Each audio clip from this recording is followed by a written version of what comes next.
The other day I did a video where I talked about Bloomberg's group, Mayors Against Illegal Guns, or whatever they're called. I think they call themselves Everytown now because a lot of the mayors had some legal problems, so they kind of take the mayors out of the equation. But I did a video where I said, they should really be called Mayors Against All Guns because they're really against all guns and we should call them out for what they are. Now, a lot of people that watch my videos are not right-wing.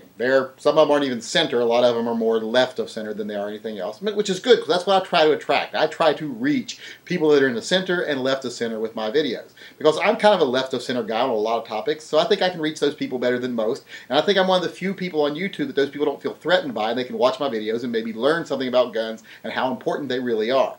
But I got a little fallout the other day from these people that are left of center because they said it was unfair of me to say that Bloomberg is against all guns. They're like, oh, he's not against all guns. They just want some reasonable gun control. And they're just against assault weapons. Well, let's talk about that.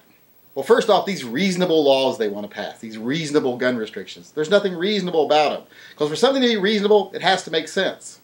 And nothing they're proposing makes sense because it won't stop crime.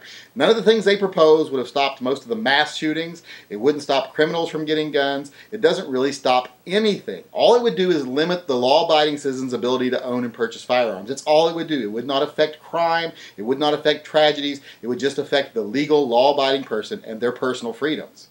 And I rarely support reducing personal freedoms unless there's a very good cause. And pipe dreams are not a good cause.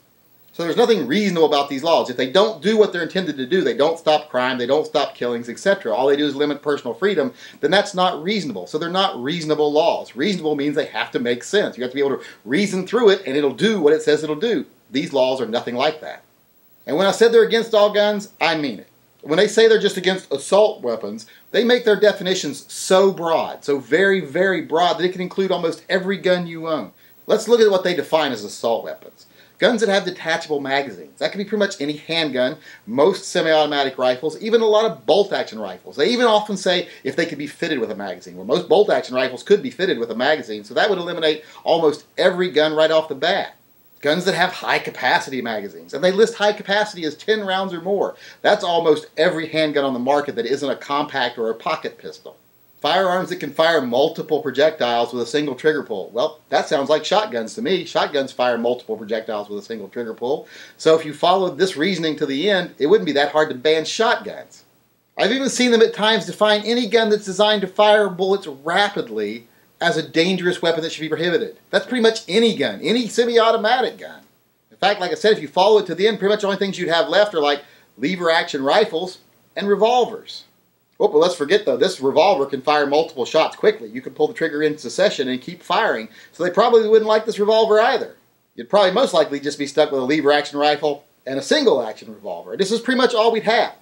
Now, I love these kind of guns. If I was sent back in time, I'd be happy with these. I mean, I love this type of firearm. So if I was sent back, like I said, to a time when these were the only guns around, I'd be happy. Well, except for the fact that I'd probably die of rickets and dysentery before I was 28 years old. Well, other than that, I'd be happy. But as much as I might not like it, these are not the guns of our times. And let's face it, the guns of our times are not dangerous in the hands of most people. There are some people that are dangerous, period, no matter what they have. So let's start dealing with the real problem. Let's be really reasonable and deal with the things that are actually a problem, and it's the people. Let's deal with why they're dangerous. Let's not deal with the tools they use. Let's deal with why they are dangerous, and let's do something about that. So if you're left of center and you think you're being a reasonable person by supporting someone like Bloomberg, who's nothing but an elitist who has decided that his opinions are worth more than yours and that you're not to be trusted. If you think you're being reasonable by supporting him, you're wrong. Nothing he says is reasonable. Nothing he does is legitimate. He just uses lies and manipulation and money to force his own agenda upon people and try to make them think it's the right thing to do. So if you think he's reasonable, you're wrong. If you think anything they say is anything more than manipulation and lies, you're wrong. And if you think they're looking out for anyone's interests other than their own, you're wrong again.